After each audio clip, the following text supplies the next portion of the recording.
Trade Brock, sign Darnold. Come on, man. Yo, it's time to grind. With Brian on the mic, content is one of a kind.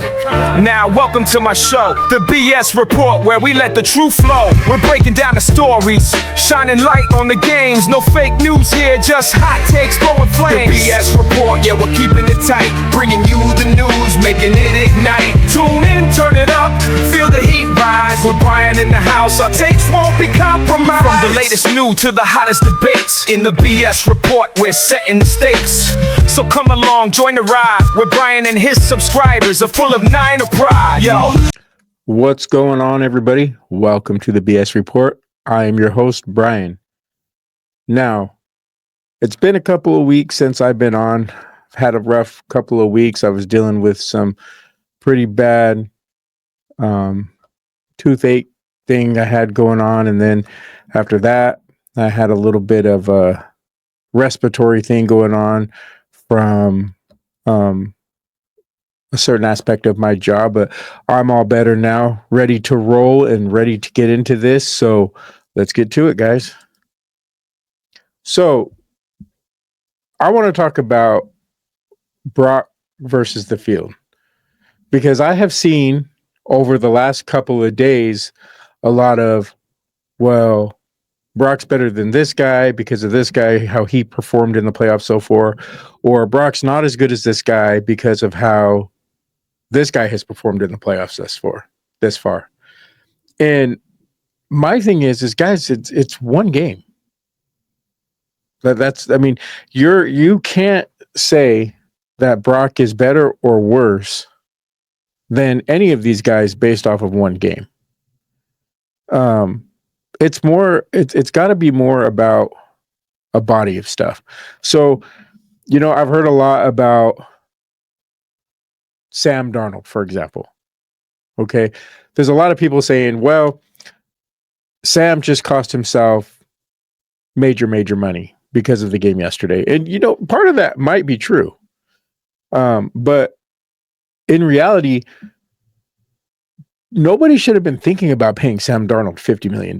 When you really stop back and you look at the big picture, you can't just erase the whole first part of his career because of this season that he's had this year. I have been saying all season long, Sam Darnold is going to Sam Darnold at the end of the day. You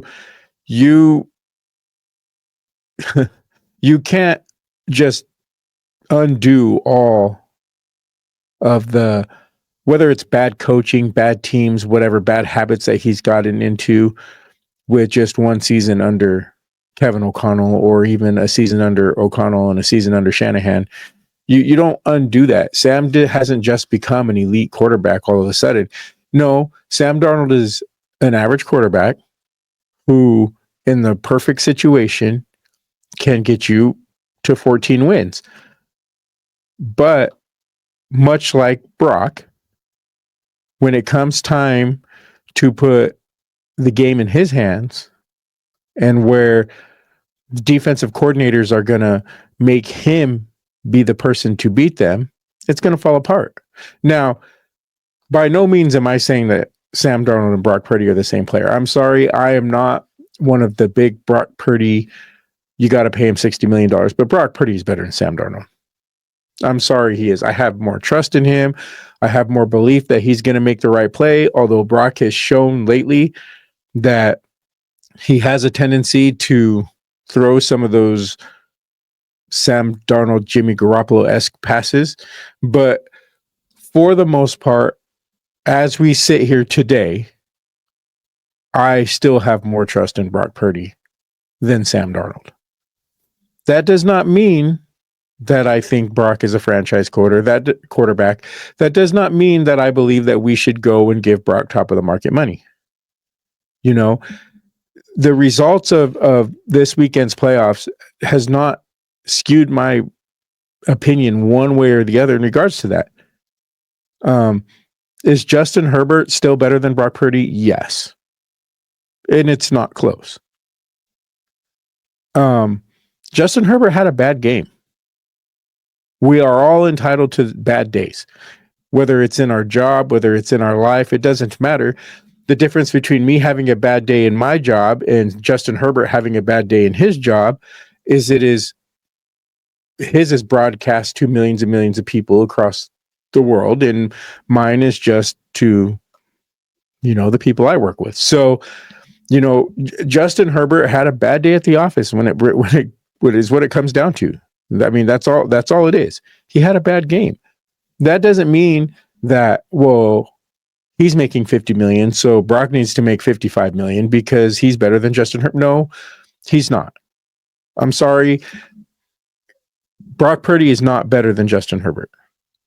I think it's craziness to sit there and say that because Brock Purdy has won 4 games and only lost 2 games in the playoffs, and Justin Herbert has been in the playoffs and lost both games, that Brock is better. No, there's a lot of variables that go into that.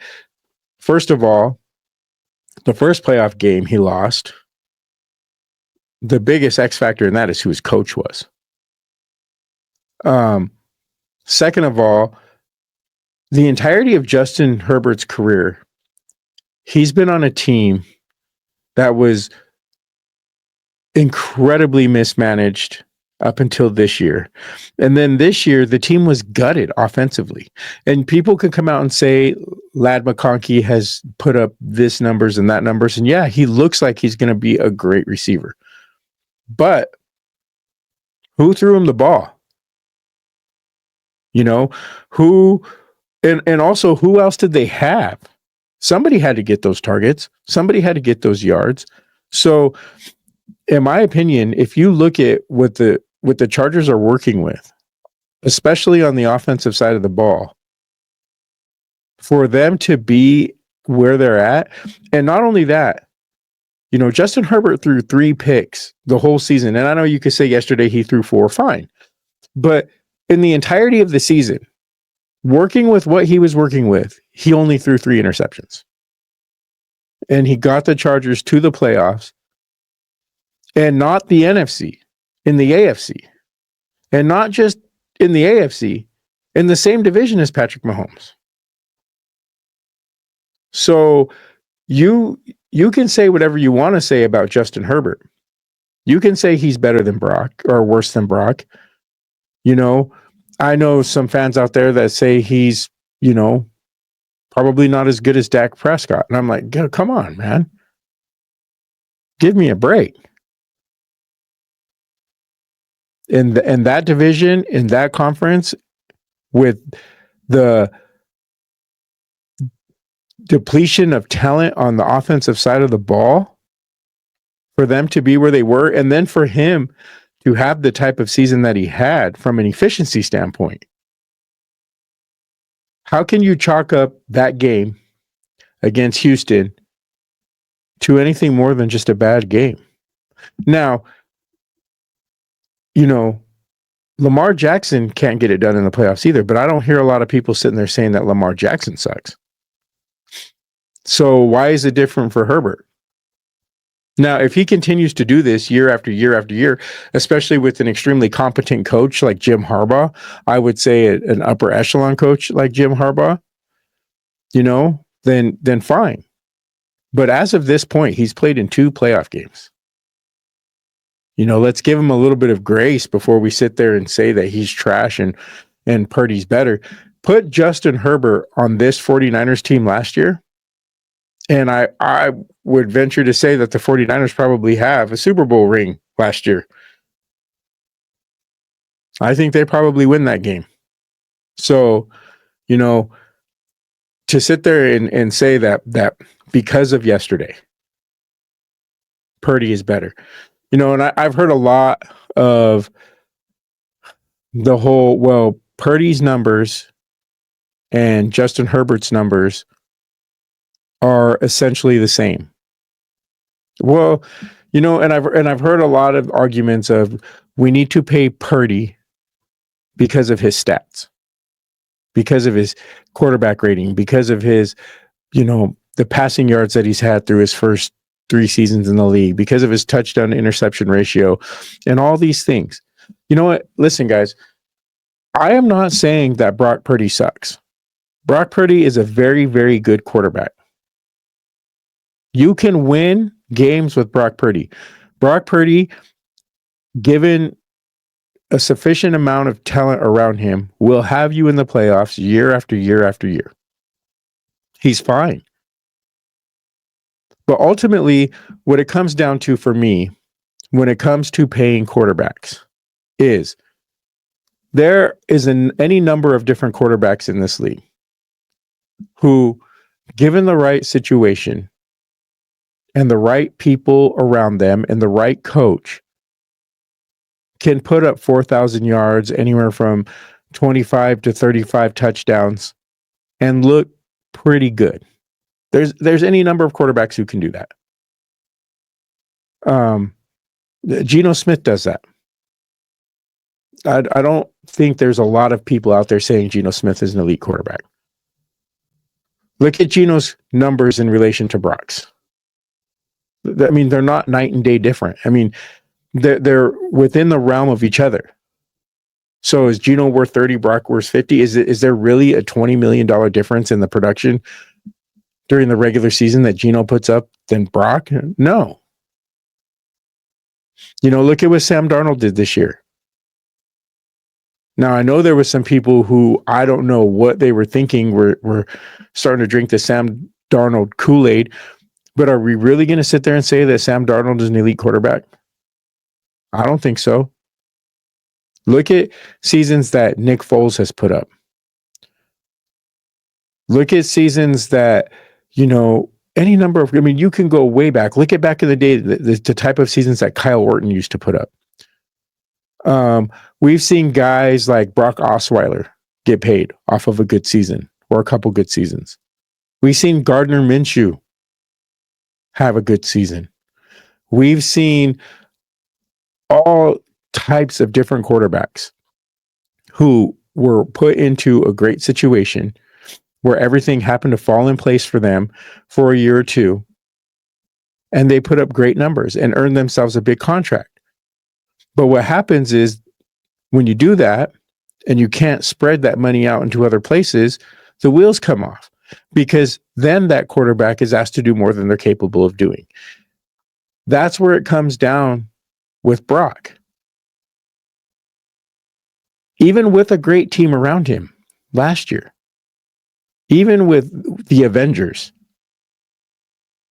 when you get into the playoffs, when you start to play the best of the best teams and the best of the best coaches and coordinators,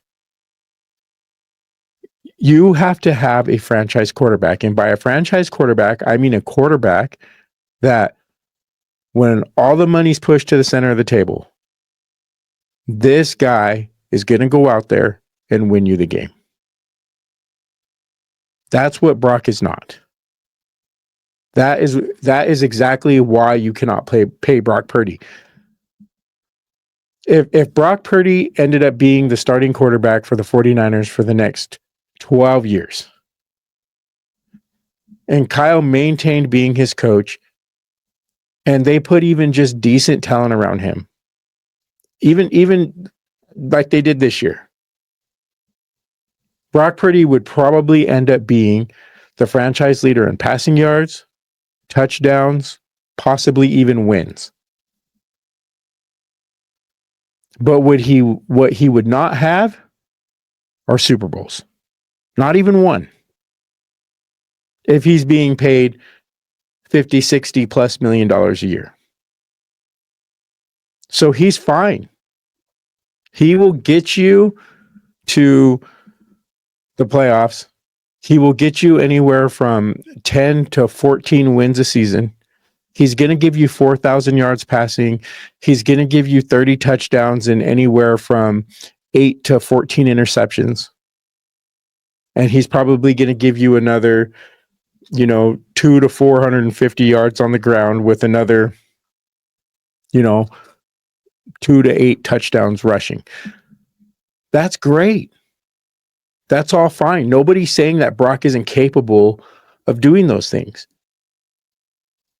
What we're saying is when it comes time for the rubber to meet the road, When it comes time for Brock to, strap those shoes on tight and drive us down the field and punch one in the end zone, because of him, can he get it done? And that's why I say you don't pay him, because he has had opportunities, plenty of them, and he can't come through. When you need a franchise quarterback to be a franchise quarterback, when it's super cold outside, when the conditions aren't great, whether it's raining or snowing or windy,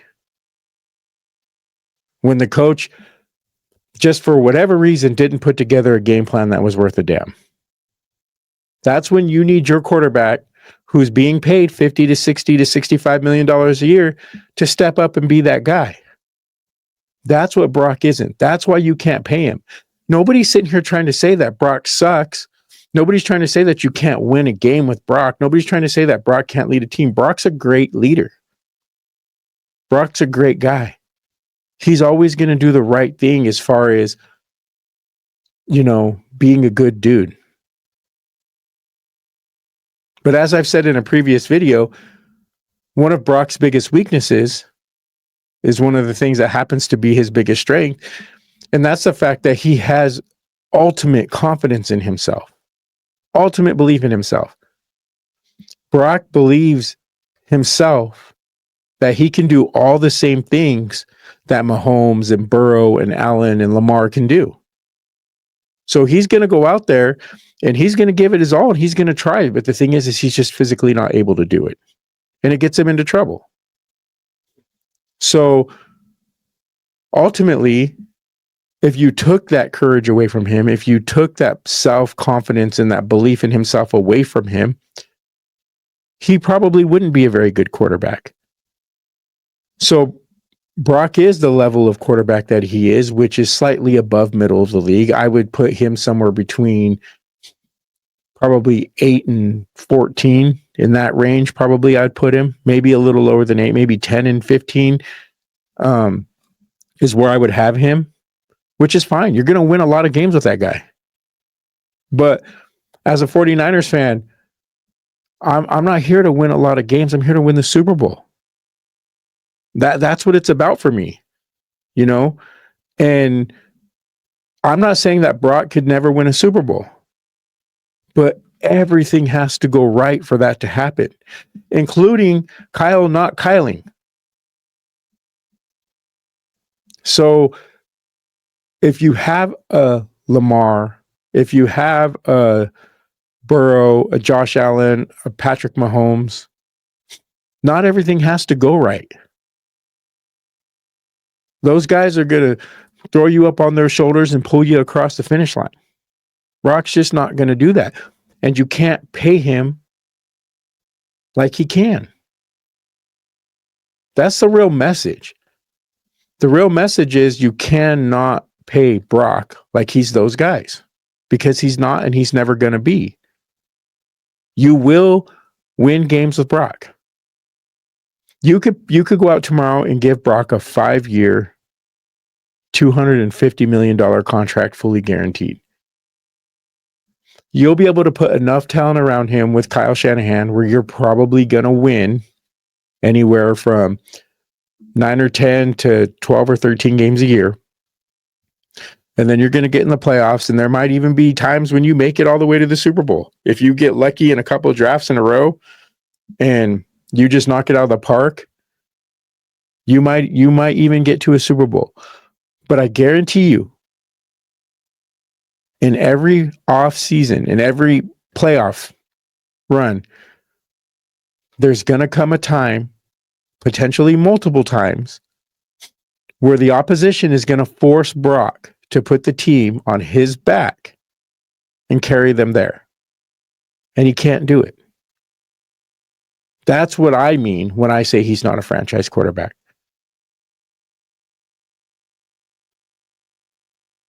He's fine.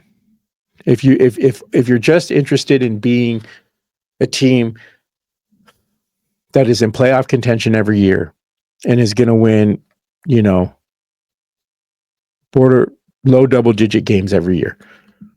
But when it comes time to be in the playoffs, when it comes time to win it all, win that Super Bowl trophy, it takes someone special in that position. And he's just not that guy. Or else it takes a really cheap guy and an elite defense. Because even if you have a really cheap guy and loads of offensive talent around him, but not a very good defense, the odds are you're still not going to win. You look at all the teams that I would say won with a not superstar quarterback, the majority of them now, I'm not saying all of them, but the majority of them had elite defenses. Well, it's really, really hard to have an elite defense when you have a $50 to $65 million a year quarterback. But because of his deficiencies, you also have to load up talent around him as far as offensive weapons and offensive line. It's hard to maintain that elite defense. So something's got to give. And if you're going to pay Brock that money, he's going to have to be able to carry. And or else everything is going to have to go right for a season. Everything is going to have to go right. From injuries to 50-50 balls, turnover-worthy throws. I'm talking receivers that we didn't see coming. Just a defense that outplayed itself. And most importantly, Kyle getting out of Kyle's way. In order for that to happen and Brock win a Super Bowl, he's going to have to do something that's never been done before. And that's an not elite quarterback being paid elite money winning a Super Bowl. It's never been done. So Brock would have to buck every trend that's ever been set. And is that really something, as a 49ers fan, you want to count on for the next 5 years if he's paid 5 years, 250 to 300 million? Not something I want to count on. So when I look at Brock Purdy versus the field, when I look at Brock Purdy versus Justin Herbert, or Brock Purdy versus Jordan Love, or Brock Purdy versus Jaden Daniels, or Brock Purdy versus CJ Stroud, Brock Purdy versus Lamar Jackson, Brock Purdy versus Joe Burrow, Patrick Mahomes, Josh Allen. We'll take Joe Burrow out of that. He's not even in the playoffs. Out of all the quarterbacks that were in the playoffs this season, off the top of my head, the only one that I would take Purdy over at this point in time would probably be Darnold.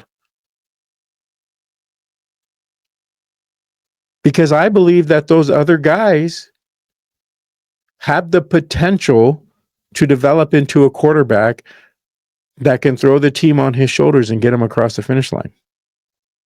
Maybe not Jalen Hurts either. I view Jalen Hurts pretty much exactly like I view Purdy. And, the Eagles are having one of those everything goes right seasons this year so far. So we'll see how it ends up for them. I still don't think they win at all. I just don't think Hurts can get him over. He's that guy. Eventually, during this playoff run, call me out on this. Play it back to me later. Eventually, during this playoff run, the opposing team and their coaching staff is going to make Jalen Hurts beat them. He's going to have to do it. They're going to figure out a way to shut down Saquon. They're going to figure something out, and they're going to make Hurts put the team on his shoulders, or else they're just going to be in a really close game, and they're just going to happen to get the ball last.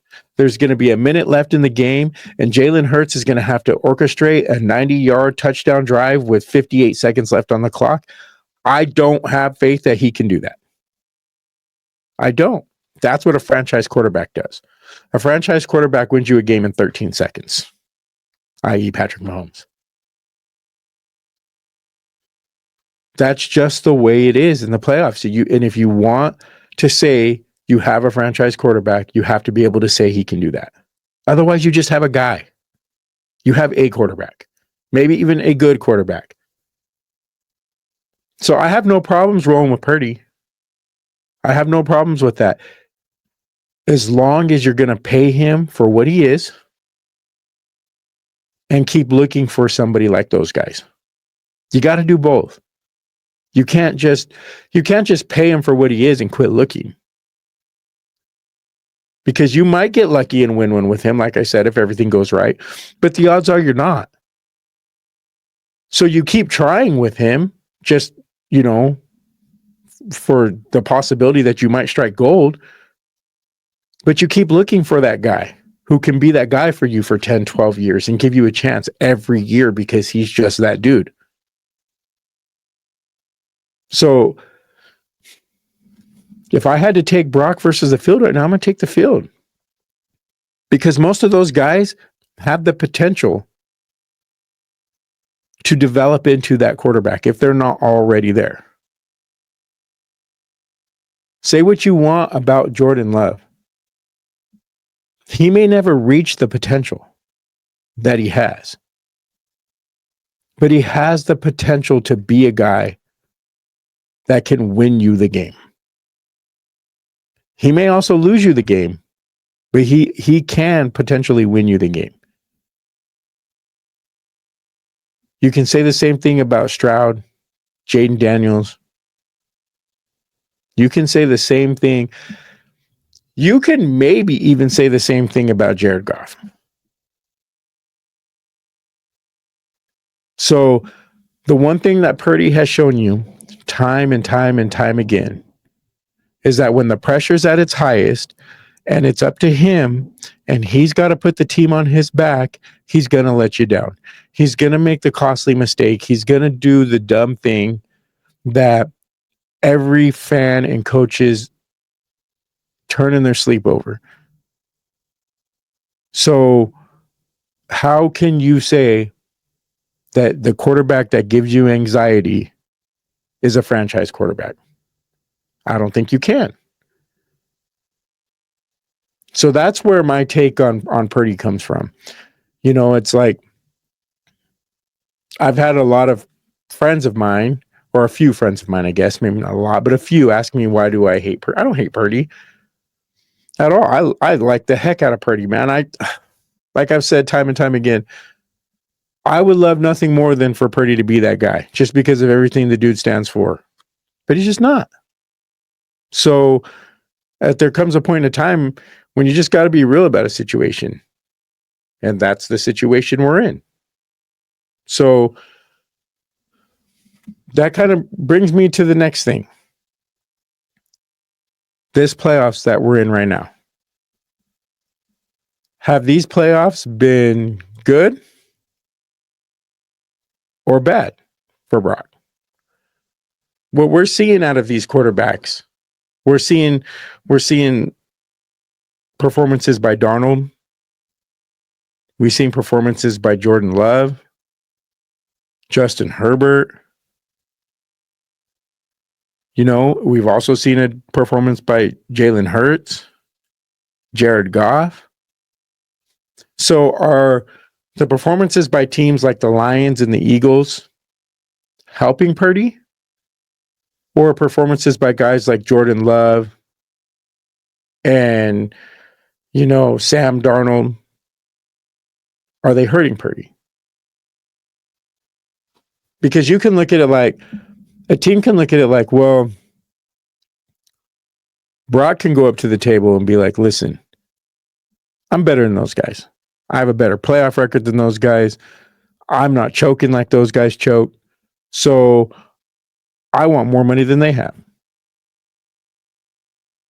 And, the 49ers can turn around and spin it right back and be like, well, yeah, but because those guys paid Jordan Love what they paid him, and because they paid,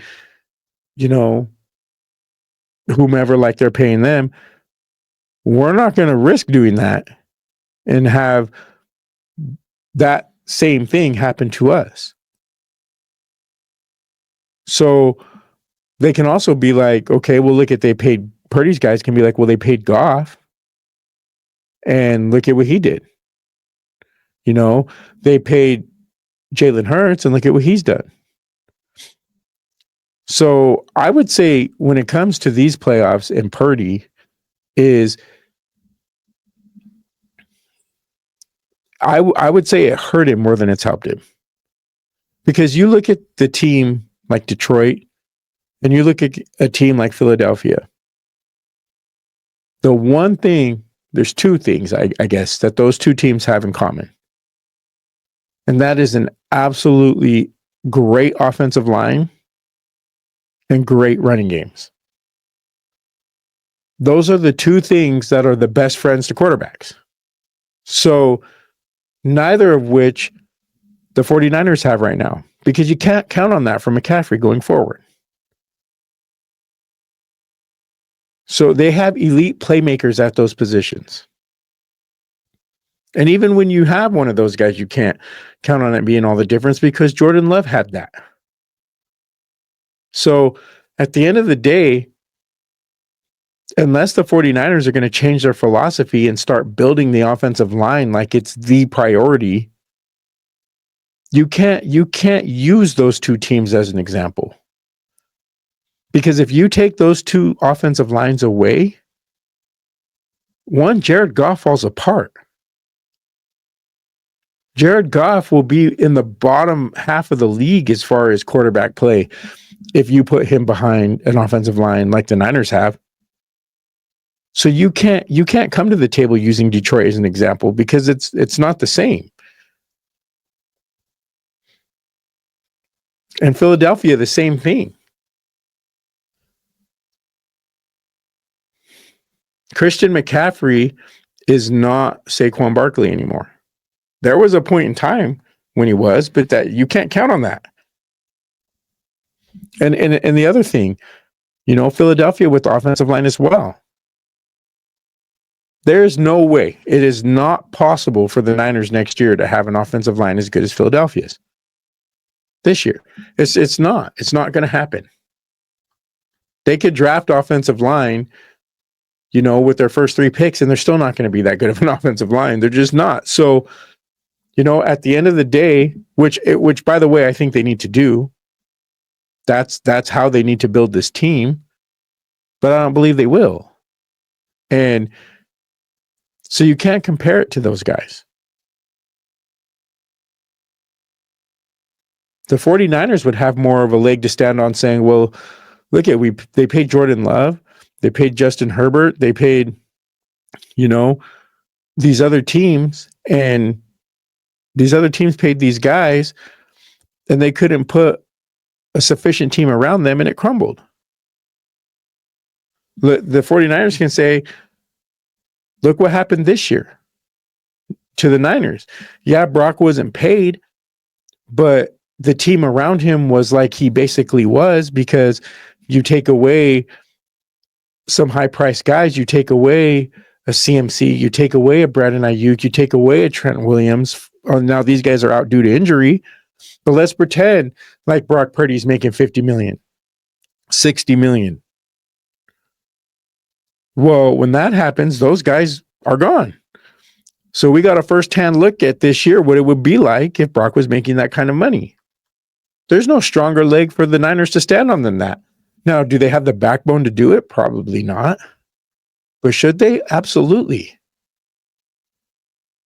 At the very minimum, they should tell Brock, we're going to give you a 1-year, fully guaranteed $25 million a year, $25 million deal. Just for 1 year. Go out and prove it. Go out and put up an all-pro season that doesn't look like it looked this year, and we'll go from there. Even if, just to be sure, because they do have, $50 million of rollover cap, and then the salary cap is going up anyhow. So I would say for this year, even if it meant that we had to lose some guys, because that's what it's going to look like anyways when you pay Purdy. Even if it meant going out and paying Brock 1 year, $50 million, just give him 1 year, $50 million. Say, okay, you got your $50 million for 1 year. But that means that we're trading Debo. Ayuk's not coming back. You know, we're not going to be able to do all these other moves. It's going to be on you, Brock. We're going to pay you like your Mahomes. We're going to pay you like your Allen or Burrow or Jackson. Go out and do for us what those guys do for their team. And then come back and we'll pay you. I want to see him do it. I would much rather that than just go out and give him a 5-year, $250, $300 million contract. Because at least then you know. And I can already tell you what's going to happen. The team's going to fall apart. We're going to finish with a record similar to this year, if not worse, and we'll be drafting a quarterback next year. Maybe Arch Manning. I don't know. But I would say that those are the type of conversations that they have to have with Brock. Because the performances of this year in the playoffs of high-priced quarterbacks, I don't think are doing him any favors.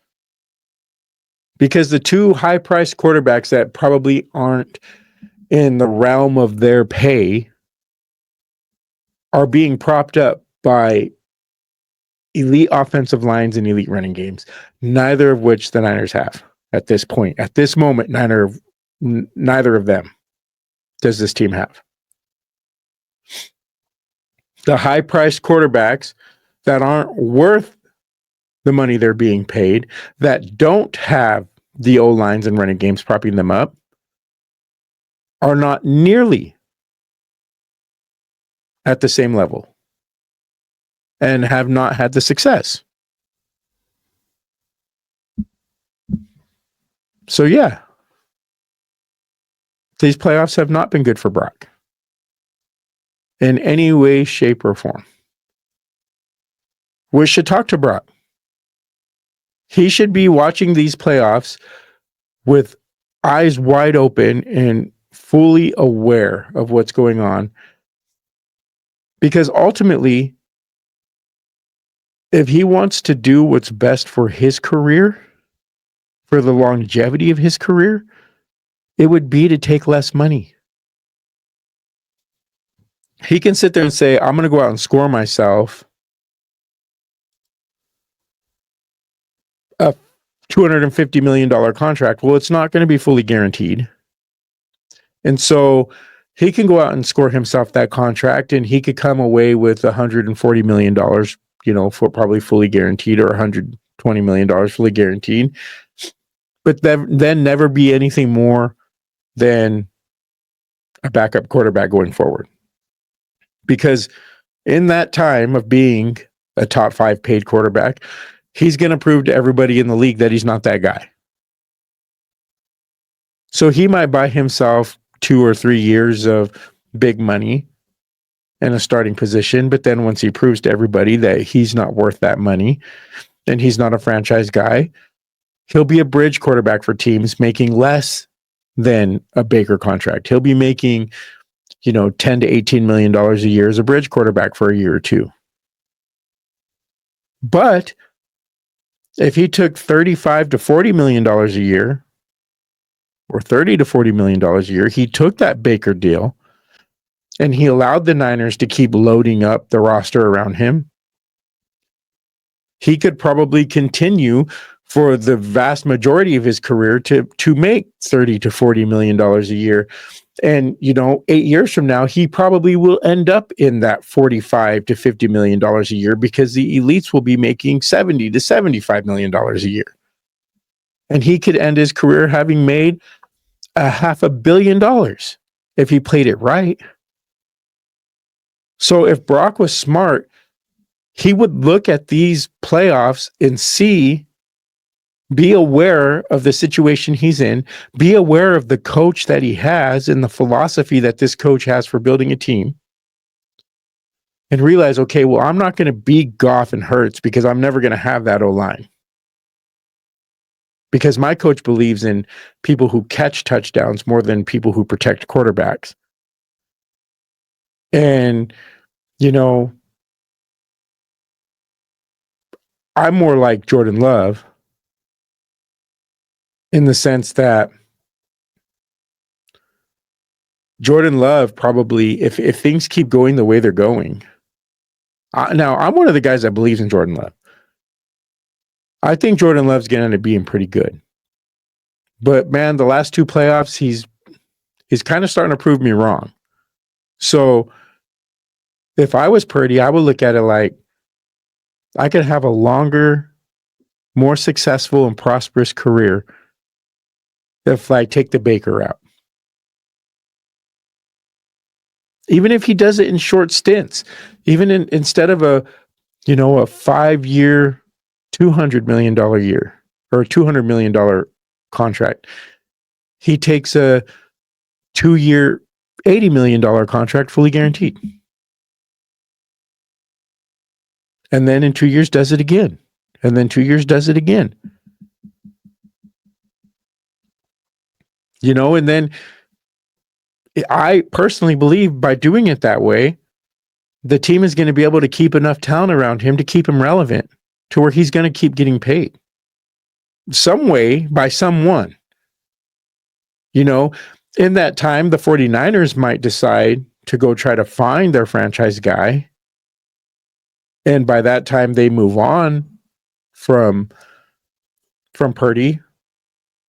But at that price, just like Baker did, just like Kirk Cousins did, he'll find another gig. And he'll get paid that same amount of money. But if he goes for the gusto and he hamstrings a team with the top of the market money deal where they can't afford to load up the team around him and he's forced to carry, he's going to fall. And he's not going to make it. And his career as a prominent starter, as a franchise level quarterback, or being viewed as one anyways, is done in 2 or 3 years. Because once he's paid that way, he'll be judged that way. And once he's judged that way, he's going to show that he's not that guy. So, in my opinion, what Brock should learn from this playoffs is, hey, man, maybe I should take a deal and load up the team I have around me, sort of like it was last year. And let's keep running it that way. Because he goes out there trying to get $50 to $65 million a year. It's over for him in 2 or 3 years. At least now, when I say over for him again, I don't mean he's done. He's never playing again. It's just over for him being even in the conversation of a top half of the league quarterback.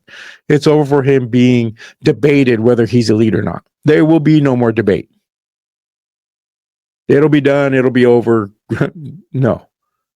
Not even the Brock Purdy super fans will be trying to have that debate anymore in a couple of years. So those are my takes on the Brock Purdy thing. Again, guys, thanks for hanging in there. Sorry I've been gone for a couple of weeks dealing with a couple of health things I had going on, but I'm all good now. I should be back streaming more frequently. Go ahead and tell me what you think. Tell me what you think Brock should have learned from this playoff so far. Please like, comment, and subscribe, and I will talk to you all later. Thank you.